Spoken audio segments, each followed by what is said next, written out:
Vous écoutez Envol-d'elle et aujourd'hui nous allons parler de notre choix d'accepter Monsieur l'imprévu ou de nous cogner contre lui et de 4 attitudes puissantes pour nous aider à traverser ces contrariétés et rebondir. Bienvenue sur Envol-d'elle, le podcast qui soutient votre envol. Je suis Rachel, coach certifiée, et j'aborde avec vous des thèmes de développement personnel pour nous permettre de nous épanouir et vivre des relations harmonieuses. Bien le bonjour. À l'heure où je crée cet épisode, nous sommes tout près des fêtes de fin d'année, de ces temps en famille qui peuvent être de très bons moments pour certains, comme des moments plus compliqués pour d'autres. Et à cette occasion, j'avais envie de vous présenter 4 attitudes que nous pouvons adopter face aux contrariétés qui vont sûrement émerger. Et puis, même si vous écoutez cet épisode après les fêtes, je pense qu'il est également utile, car les imprévus, eux, ne s'arrêtent pas à une certaine période de l'année. En effet, les imprévus font partie de notre vie et ils peuvent nous être difficiles à vivre, et peut-être en particulier lors de périodes chargées d'attente. D'ailleurs, en premier lieu, pour vivre au mieux cette période de fête ou toute période chargée d'attente, comme les vacances aussi par exemple, je vous propose de prendre conscience de vos attentes. Je pense que nous en avons tous, simplement la plupart du temps, elles restent inconscientes. Rendre conscient un élément va nous faciliter la tâche pour le vivre effectivement. Autrement, comment nous donner une chance de combler nos attentes si nous ne les connaissons même pas? Ce serait comme lancer une fléchette sans savoir où se trouve la cible. La probabilité que la fléchette l'atteigne est assez mince, pour ne pas dire inexistante. Alors, quelles sont vos attentes pour ce temps de fête, pour ces rencontres de famille, pour ces vacances? Qu'est-ce que vous aimeriez vivre? Comment est-ce que vous aimeriez vous sentir?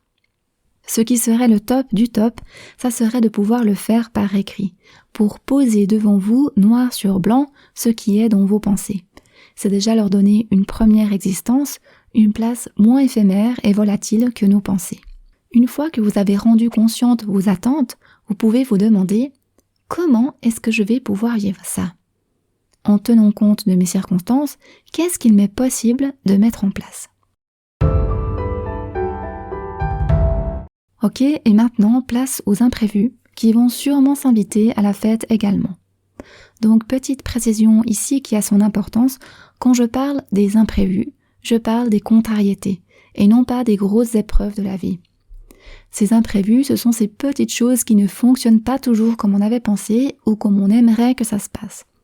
Par exemple, une commande qui n'a pas été livrée dans les temps, un plat trop cuit, quelqu'un qui oublie d'amener quelque chose, les virus qui se déclarent le jour de la fête, etc. Je pense que vous avez sûrement d'autres exemples en tête. Lorsque ces imprévus nous arrivent, quelle est notre attitude par défaut? Est-ce que j'ai tendance à les prendre avec grâce, à faire avec et à rapidement changer mes plans pour m'y adapter? Ou est-ce que je me braque sur mon plan initial, je râle, je regrette amèrement que ça ne puisse pas se faire comme je l'avais pensé, je m'énerve et je me plains?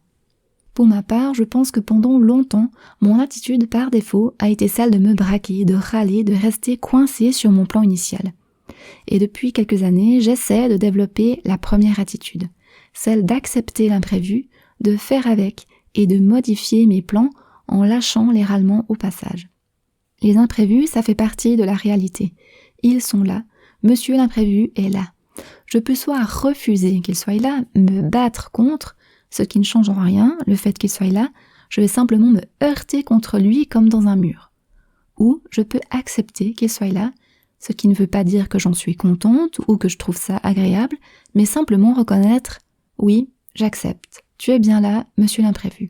Et alors, à la place de nous heurter contre lui, nous pouvons mettre notre énergie à réfléchir comment faire avec.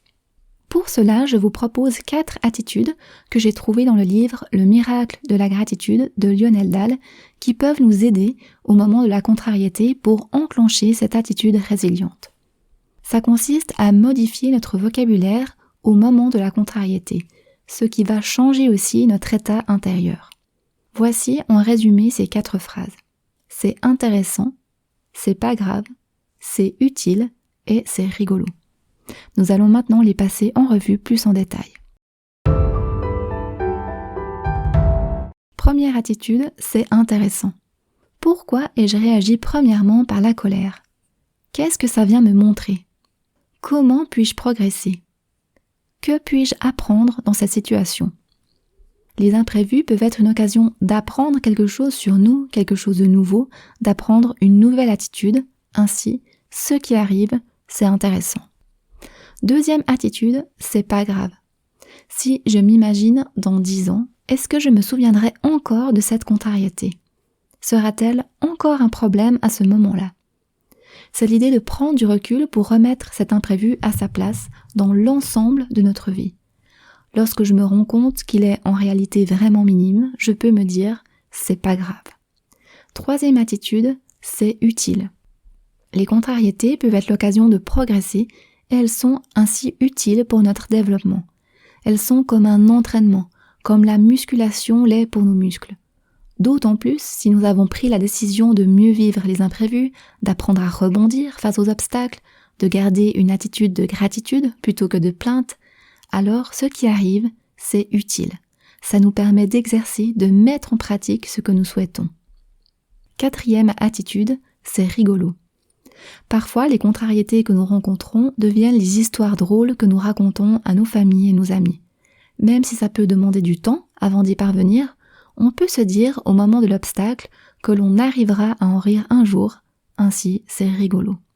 En conclusion, c'est vraiment drôle car au moment où je préparais cet épisode de podcast, j'ai eu des problèmes avec mon imprimante qui refusait d'imprimer les documents PDF. Je ne comprenais pas pourquoi et j'étais en train d'essayer de solutionner ce souci tout en étant un peu agacée que ça ne fonctionne pas comme c'est censé le faire, c'est-à-dire sans faire d'histoire. Je me tire un café et là, tout d'un coup, je prends conscience que je suis en train de vivre une contrariété au moment précis où j'écris à ce sujet. Ce qui me donne à l'instant l'occasion d'appliquer le contenu de cet épisode. C'est quand même merveilleux. Ainsi, c'est intéressant, mon imprimante refuse d'imprimer les PDF. Que puis-je apprendre?